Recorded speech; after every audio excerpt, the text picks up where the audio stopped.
السلام عليكم ورحمة الله تعالى وبركاته سيدي حي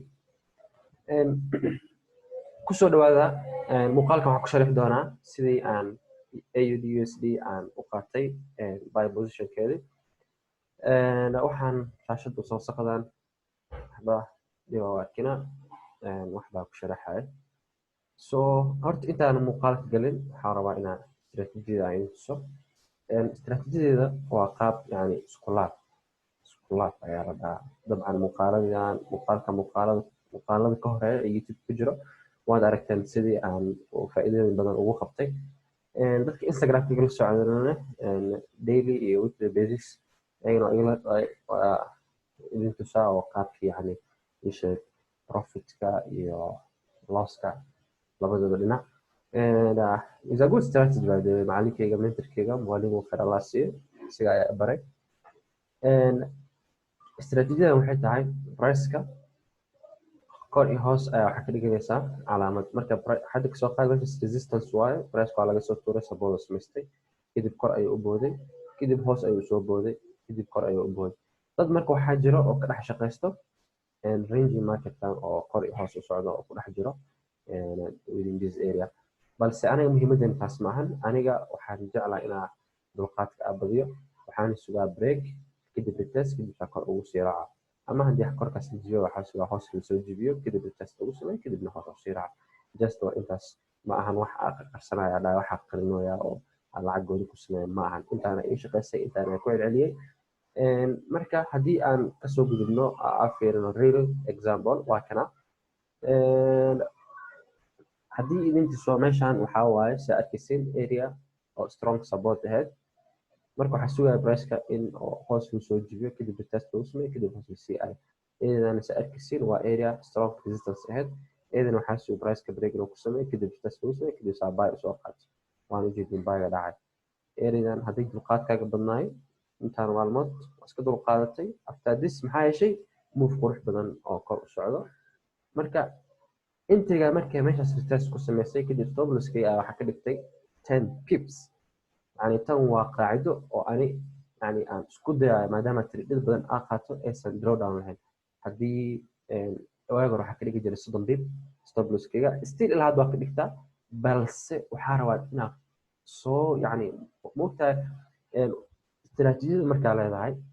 ha ku dhegnaatid ha ku celcelisid waxaa gaaraysaa heer aad taqaanid qaabkay u shaqayso goorta shaqayso iyo goortaysan shaqayn waxaa ogaanaysaa wax walbo oo istiraatiijiyadaada hoos imaanaya maalin ka dambaysa waxa kugu sii zaa'idaya hadda ani heer waxaa maraya marka ay ka fikiro mar walba inay saas ayaan sameeya waxaa ka fikira horta riskiga intaanan faa'iidada ka fikirin waxaa ka fikira riskiga soo gaaraya maskaxda waxaa gashtaa lacagta khasaaraya waxaana mar walba isticmaalaa risk management waa muhiim waa qaacido muhiim oo qof waliba oo forex ku jira lagu baahan yahay haddaanan risk management lahayn forex waa adag taasaa guud ugu gaartid aad iyo aad ay adag tahay marka meeshaan waxaa ka dhigtay 10 pip stop loss anigoo eega structurekan igu soo dhow yani laga yaabo price in laga soo celiyo meeshaasna waxaa ka dhigtay first take profit oo 30 pips ah kadib second take profit waxaa ka dhigtay 100 pips kadib si lama filaan ah traderka si xoog leh ayuu u baxay waaba dhaafay meeshaan ka reebay I think 100 kale mise 80 kale ku sii aaday yeah this above 90 to 80 pips oo kursi aaday balse aniga intaas muhiimadeeda ma ahan mana rabi like marka tani ka bax ma dhahay ii sheeg oo hada ku jiro wallahi intaas ka qabalay maxaa ugu baxay no taas muhiimadeeda waxay tahay marka soo galay plan ayaa la qorshe la I don't care wixii dhicdo qorshahaas fiirsanaya plankiga wata qorshahaas wuxuu idhaho ayaan raacaya haddii qorshe ah 100 pips oo qasna kala baxo that's it ana great ma jiro intaas ay u filan intaasaan kala baxaya so just simple strategy ma aqaan intaan ka badan waxa si sharix doona waa just break and retest just iskulab muallimu dabcan strategidan waxa u maleynaya like 2 years ago oo youtube soo dhigaa marka aan waxa bartay one and adiga last year matches kale so man meel kale ma aadin strategy kale la isticmaalan aad ay ku celceliyay aad ay backtesting ku sameeyay marka adigana daawado mise trader waxaa tahayba waxaa ku leeyahay hal istiraatiiji lahaw muhiim maaha tan inaad qaadatid laakiin hal istiraatiiji lahaw halkaas ku celceli teeda kale maskaxiin dad badan waxaa jira instagramkayga waa kana intaan aqaanin instagramkayga waa kaay so dad badan waxaa jira marka yacni idhaho niyow istiraatiijiyad waa leeyahay forexna guul aa gaari lahaa taas micnaha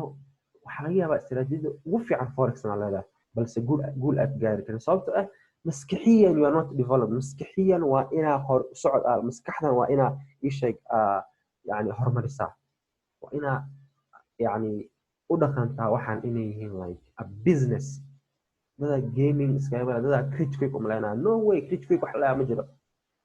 losing days winning days losing days winning days winning losing days saasay u shaqeysaa forex marka maskaxiyan psychology waa muhiim psychologygaaga dhis kadib forex adaa madax ugu istaagaysid intaasan madax kaaga istaagay laakiin haddii maalba ay noqoto qof istiraatiijiyad ka dawreega hadalkay bal ku qor waxba guul kama gaaraysid marka hadalkaa ku badanin ADHD trainkaas ayaa u qaatay waxaan rajeynaa dad badan inay anfici doonto so muuqaalka ku kulmi doona waxaan idin rajeynayaa khayr iyo caafimaad